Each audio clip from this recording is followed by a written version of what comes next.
Dios les bendice. A ver, en el año 2002 hubo un sermón que de verdad sacudió todo. Se llamó El mensaje impactante a la juventud. Hoy vamos a meternos de lleno a analizar por qué este mensaje de Paul Washer fue y sigue siendo tan controversial. ¿Por qué, después de tantos años, todavía nos hace pensar? Vamos a verlo. Y bueno, para que nos hagamos una idea de la intensidad, solo hay que escuchar cómo arrancó. Washer se para ahí y dice: «Predicaré como un hombre moribundo a hombres moribundos, y diré cosas que los enojarán conmigo». O sea, con esa sola frase ya dejaba claro que no venía a ser amigos. El tono era de una urgencia total, de confrontación. Estaba claro que no iba a ser un mensaje para sentirse cómodo, para nada. A ver, tratemos de imaginar la escena. Tienes a 5,000 jóvenes, todos esperando pues el típico mensaje motivacional, ¿no? Y de repente lo que reciben es una advertencia que les cuestiona hasta los cimientos de su fe. ¡Uf! Con razón este sermón se hizo viral, mucho antes de que existiera el término viral. Vamos a descubrir exactamente qué fue lo que dijo. Ok, para analizar bien su argumento, lo vamos a dividir en 5 puntos clave. Primero, la confrontación. Luego, lo que él llamó la gran herejía americana. De ahí pasamos a la prueba bíblica de la fe, después a la evidencia de una vida transformada y cerramos con la parábola de los dos constructores. Muy bien, empecemos con el primer punto, la confrontación. Y es que Washer no se anduvo con rodeos, para nada. Fue directo, al grano, con una frase que, de verdad, dejó a todos en silencio. Y esta fue la frase que lo detonó todo. Dijo: «Dentro de 100 años, la gran mayoría de las personas en este edificio posiblemente estarán en el infierno, y muchos que incluso profesan a Jesucristo como Señor pasarán la eternidad en el infierno». ¡Qué fuerte! Pero su objetivo no era nada más asustar por asustar. Lo que él quería era despertar a una audiencia que, desde su punto de vista, se había vuelto demasiado cómoda, peligrosamente complaciente. Y justamente esa complacencia nos lleva directo al segundo punto, la gran herejía americana. Aquí es donde Washer identifica la raíz del problema. Él estaba convencido de que una idea súper popular, en realidad estaba engañando a muchísimos creyentes.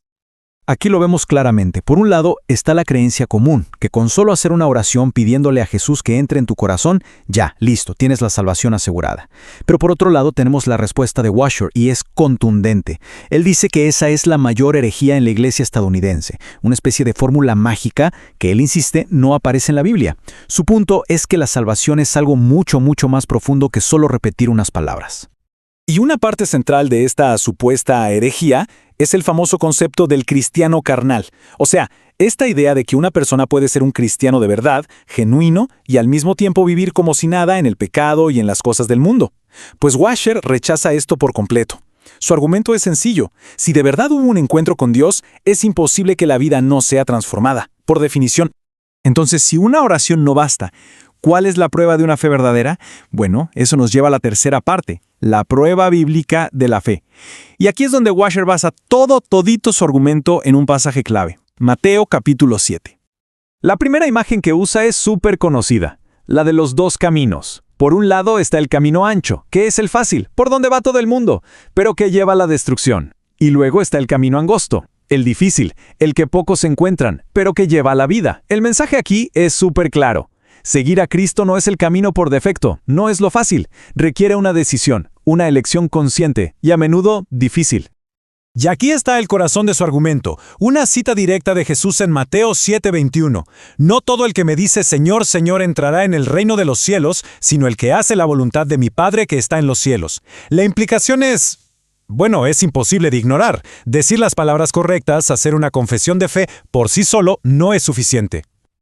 Ok, esto nos lleva inevitablemente a la siguiente pregunta, ¿no? Si las palabras no son la prueba final, entonces, ¿cuál es la evidencia de que una vida ha sido cambiada? ¿Cómo se ve la salvación real? Y esta es la pregunta que queda flotando en el aire, ¿cierto? ¿Cómo puede uno saber si es verdaderamente salvo? Si no se trata de la oración que se hizo una vez o de la fecha que alguien apuntó en su Biblia, entonces, ¿de qué se trata? ¿Cómo se sabe? Y la respuesta, según Washer, está ahí mismo, en ese mismo capítulo de Mateo. Por sus frutos los conocerán. Así que el fruto se convierte en la evidencia, en la prueba visible de una fe que es real. La clave no está en lo que uno dice, sino en lo que la vida de uno produce. Pero, a ver, ¿qué es exactamente ese buen fruto? Y es importante aclarar, no estamos hablando de ser perfectos, para nada. Se trata de la dirección de la vida. Es una vida que está en un proceso de cambio constante. Es empezar a odiar las cosas que Dios odia y a amar las que Él ama. Es un deseo real de parecerse más a Jesús y menos al mundo. Y todo esto caracterizado por un arrepentimiento constante. Washer usó una analogía súper gráfica para explicar esto. Dijo algo como, es imposible que te atropelle un camión y que tu vida siga igual. Simplemente imposible. Y la pregunta que él deja en el aire es, entonces, ¿cómo es posible tener un encuentro con el Dios del universo, el Dios todopoderoso, y no ser cambiado para siempre, de una manera fundamental? Y con esto llegamos al último punto, la quinta sección, que es como el gran resumen de todo el sermón, los dos constructores y sus dos fundamentos. Primero, hablemos del constructor insensato. ¿Quién es? Es la persona que oye la palabra de Dios y hasta está de acuerdo, quizás la repite, pero no la pone en práctica.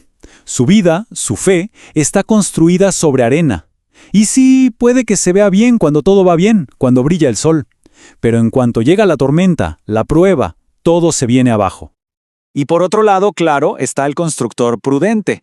Esta persona no solo escucha la palabra de Dios, sino que la obedece, la pone por obra. Su vida está construida sobre la roca. Y cuando vienen las mismas tormentas, las mismas pruebas, su casa no se cae. Permanece firme porque su fundamento es sólido, es real.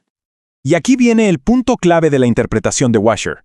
Él dice que esta parábola no se trata de dos tipos de cristianos, como si uno fuera mejor que el otro. No, para él, esta es una historia sobre una persona que es salva y otra que está perdida. La diferencia no es el nivel de éxito en su vida cristiana, sino si su salvación es real o no. Es así de tajante. Y así, este sermón nos deja con un desafío final, una pregunta que sigue siendo tan relevante hoy como lo fue en el 2002. Y es esta, ¿es suficiente con simplemente profesar una fe? ¿O lo que verdaderamente importa ante los ojos de Dios es el fundamento, la roca sobre la cual se construye toda nuestra vida? Una pregunta para reflexionar, sin duda.